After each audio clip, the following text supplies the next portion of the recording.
ಕಾನೂನು ಬಗ್ಗೆ ಹಿಂದೂಪರ ಹೋರಾಟಗಾರರು ಮಾತನಾಡ್ತಾರೆ. ಬಟ್ ಕಾನೂನನ್ನ ಪಾಲಿಸಲ್ಲ. ನೈತಿಕ ಪೊಲೀಸ್‌ಗಿರಿ. ಈ ಸ್ಟಿಂಗ್ ಮಾಡುವಂತ ಅಧಿಕಾರವನ್ನ ಹಿಂದೂಪರ ಹೋರಾಟಗಾರರಿಗೆ ಯಾರು ಕೊಟ್ರು?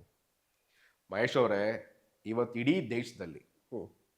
ನಾನು ರಿಪೀಟ್ ಮಾಡ್ತೀನಿ, ಇವತ್ತು ಇಡೀ ದೇಶದಲ್ಲಿ ಯಾರಾದ್ರೂ ಕಾನೂನು ಪಾಲಿಸ್ತಿದ್ದಾರೆ ಅಂತಂದ್ರೆ, ಕಾನೂನು ಗೌರವ ಕೊಡ್ತಿದ್ದಾರೆ ಅಂತಂದ್ರೆ, ಅದು ಬಾಬಾ ಸಾಹೇಬ್ ಅವರ ಸಂವಿಧಾನಕ್ಕೆ ಈ ದೇಶದ ಕಾನೂನು ಗೌರವ ಕೊಡ್ತಿದ್ದಾರೆ ಅಂತಂದ್ರೆ ಕೇವಲ ಹಿಂದೂಗಳು ಮಾತ್ರನೇ.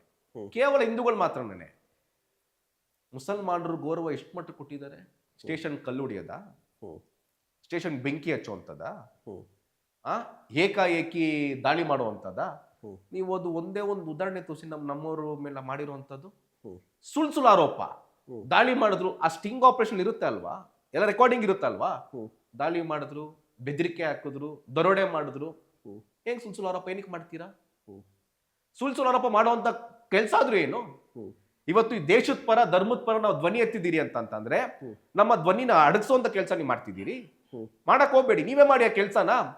ಸ್ವಾಮಿ, ನಿಮ್ಮ ಇಲಾಖೆ ಮಾಡುವಂತ ಕೆಲಸ, ಈ ರಾಜ್ಯ ಸರ್ಕಾರ ಮಾಡುವಂತ ಕೆಲಸ ಹಿಂದೂ ಕಾರ್ಯಕರ್ತರು ಮಾಡ್ತಿದ್ದಾರೆ. ಇವತ್ತು ನೀವು ಮಾಡಿ ಅಲ್ವಾ ಅದನ್ನ.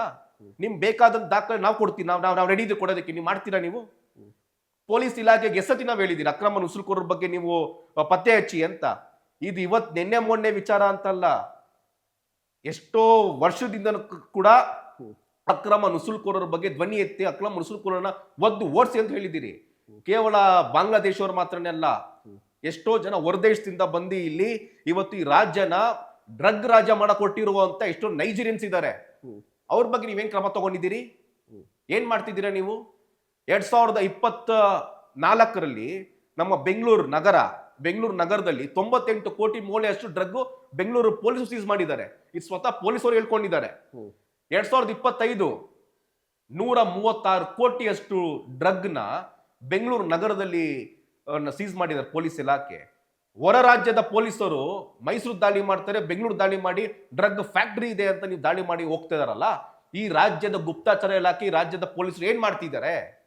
ಮಾಹಿತಿ ಇಲ್ವಾ ಪೊಲೀಸವ್ರಿಗೆ?